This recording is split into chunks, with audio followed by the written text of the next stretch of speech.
32 ಕೋಟಿ 31.8 ನೋಡಿ. ಅವರು ಕಳೆದ 1 ವರ್ಷದ ಮೇಲೆ ಅವರು ಇದು ನಡೆದಿದೆ.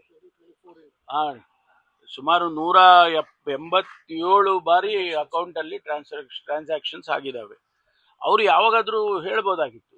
ಅವ್ರು ಹೇಳಿದ್ದಿದ್ರೆ ಅವ್ರು ಸ್ವಲ್ಪ ಹಣ ಆದ್ರೂ ಉಳಿತಾ ಇತ್ತೇನೋ ಕಾಣಿಸುತ್ತೆ. 30 ಕೋಟಿ ಹಣ ಟ್ರಾನ್ಸ್ಫರ್ ಆಗಿದ ಮೇಲೆ ಅವರಿಗೆ ರಿಯಲೈಸ್ ಮಾಡ್ಕೊಂಡಿದ್ದಾರೆ ಅಂತಂದ್ರೆ ಅದು ಯಾವ ಇದರಲ್ಲಿ ಎಷ್ಟು ಮಟ್ಟಿಗೆ ಅವರು ಎಫೆಕ್ಟ್ ಮಾಡಿದ್ದಾರೆ ಅಂತ ಅನ್ಸುತ್ತೆ.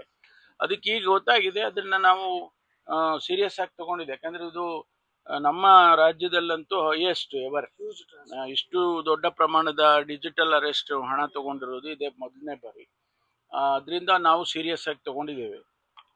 ಹುಡುಕ್ತೇವೆ, ಬಿಡೋದಿಲ್ಲ. ಮೊನ್ನೆ ಕೂಡ ಏನು ಅಮೆರಿಕಾದಲ್ಲಿ, ಇಲ್ಲಿಂದ ಅಮೆರಿಕಾದಲ್ಲಿ ಡಿಜಿಟಲ್ ಅರೆಸ್ಟ್ ಮಾಡ್ತಾರೆ ಅಂದ್ರೆ ಬೆಂಗಳೂರಿನಲ್ಲಿ ಕೂತ್ಕೊಂಡು ಅಮೆರಿಕಾದವರಿಗೆ ಡಿಜಿಟಲ್ ಅರೆಸ್ಟ್ ಅಂತ ಟೆಕ್ನಾಲಜಿಕಲಿ ಹೈಲಿ ಅಡ್ವಾನ್ಸ್ಡ್ ಕಂಟ್ರಿ, ಅಲ್ಲಿಗೂ ಕೂಡ ನಮ್ಮವರು ಮಾಡ್ತಾರೆ ಅಂದ್ರೆ ಹಿಡಿಬೇಕಲ್ಲ ಅವ್ರನ್ನ.